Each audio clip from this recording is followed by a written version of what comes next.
Okay, the Zion Ministry members worldwide, I want to appreciate all of you today for coming out in mass, even after what happened yesterday. Eyotago. Nakonya ala no non-completed building nezu. So na ona aramili. The most important thing is the program naga. And the Lord is doing wonderful. Miracles are coming out. Thanksgiving are coming out. And the people of God are happy with the outcome of everything. I remember my humble self, Igbo Credo. I want to tell you people, now them active. Very active. Achọrọ ka anybody get you iwe gbasara the content creator pụta and claim on of native doctor, because onye ọwụna na-achọ iwe oyi ji online, onye ọwụna na-achọ iwe oyi ji trend, o believe na ọbịa zuzuo dati na ozuzu, ọ na-supply the videos to some group of persons na share ya na emeli the publicity, then onwe ike we nwete attention. Before you know it, uti signboard bido na ego si na ọgbara afa no mewe this, no mewe that. Mo we feel ya no nwere ọgwụ ibule ego ijebu inyanya ji ejibeli mmiri nwere ọgwụ ọwụ na onwe. Yesterday onwere ebe mmiri ezoro. Yesterday mmiri tụrụ na ana kpam in everywhere, because mmiri na anazi ana iwe anyị nọ na ya October. Next month to November. If Zion Ministry TQ program at this period of time, Fikulaka na abonanya wetinye. But what I want to say, when I want to encourage you more for being present, for answering present. I am here. Other reason. And in Ufuaka Bokan Chokuka kan kowalu n'ofuma na anyị nwa ndị Igbo kwesịrị ka anyị ghọta onwe anyị ọfụma. Iwe na-eme anyị ndị Igbo si anyị n'aka. Afụnurubere ebe onye Yoruba bụ a pagan na agba onye Yoruba wụ a Christian mgba. Afụnuromie ịghọtago.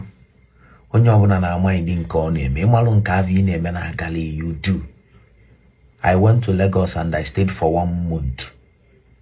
Enwelu nnukwute okwu agwụ dị n'ụsọ hotel ebe lodge. Enwelu field. Nwekwe ụnụ ụka dịgasị around the vicinity. They don't tamper with the activities of ndị ọdịnala. And ndị ọdịnala don't tamper with the activities of ndị ụka. Ndị ọdịnala na-eme their own. He tii their speaker. Ndị ụka anọrọ n'ụlọ ụka ba na-eme their own.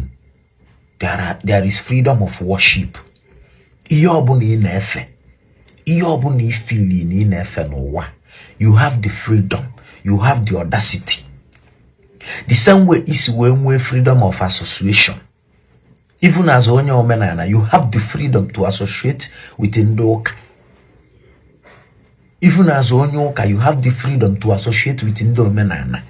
That is the law of the land. And that is why government Arabia interfere with your pattern of worship. Unless you need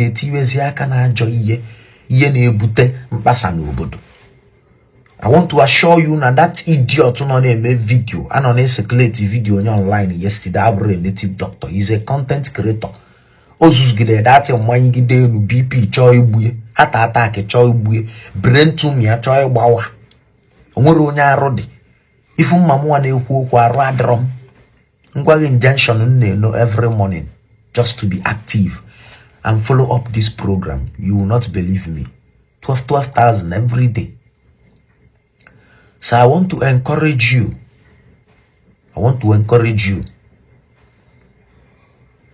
Amara m ka ihe isi fụ ihe mmadụ ibe ị na-eme ọ na-agali ya, ọ na-ewute, ọ na-agbawa obi, ọ na-echu ụlọ abalị. Zion bụ kalịsịa for now. Ada mara aka. Ivi ihe medebe wee fụ na nekwa ụgbọ na-aga ịmara ivi ihe makpuo na data ụgbọ na-aga aga. ka na ejegodu toburu ibia fu ugbo na aga if bia fu progression nya ndi na progress instead ya support baba ma okwunyelo ba or you avoid them pam ibia ti iwe ogba aghala dia na egosikwa onwe gi na bụ an enemy of progress. 1.2 billion naira plus Thanksgiving donation Kenya today. Yesterday was 400 and something million. Echini ya diobu because American people will come. And in the America, ya wajitofu kutebulu falafo. So even na bunu kunu na calculate you gonna donate the Thanksgiving day involved. Una calculate how much has been invested in Ngor-Okpala. How much of investment have been made in Aguleri Psychiatric Hospital and Old People's Home? How much investment has been made in Lagos branch? How much investment have been made in Old Hospital Alulo na Imo State? So mbo na na na donate ego more for personal interest or for personal use. Ojigode ego na alufta iya iflanya that will better the lives of the people. Another advice in Cholinye in along Ngor-Okpala for this 3 days crusade, they were active, they are jai. Maka oro huye ni ne follow there umade. Ufodu ni mewa bia there is phone. What do you mean by a day? Chong wani mo mukeva ya eon lawu. The last but not the least, may the good Lord who we serve, the precious God who we serve, guide and protect every Zion member that is attending this program. Unu ye jeje, unu ya nana. As long as ni ezigbo obi, bulu good intention. When you do this program, you will go in peace and you will come back in peace. Man, you will fake will bad intention. Na do this program. I cannot boy at all and share. Let us learn to be our brother's keeper. One day, me yona gazili atajineli anya. Support him or her. If you cannot support him or her, stay on your own. Stay away, bam bam. Blue that your enviness zezo. You need the ribia gosivani your level of idiosyncrasy. Investment kunu Ngor-Okpala, errent lent stand yana Ngor-Okpala with billions of naira. Then investment alu hotel. Nebende mmade ya lodge for the program. Na restaurant eba ya ni elini and other things alu edifit with billions of naira. Obule egu mas ka na agba. Who shoot bed. Zion ministry is not owned by one person. All the collective effort of the faithful members of the ministry, we gonna build this conglomerate, this institution of Christ.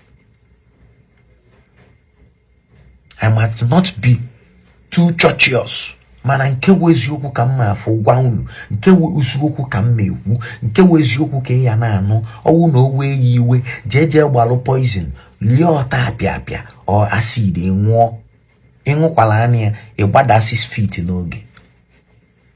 But I want to appreciate everybody that has been sharing this video.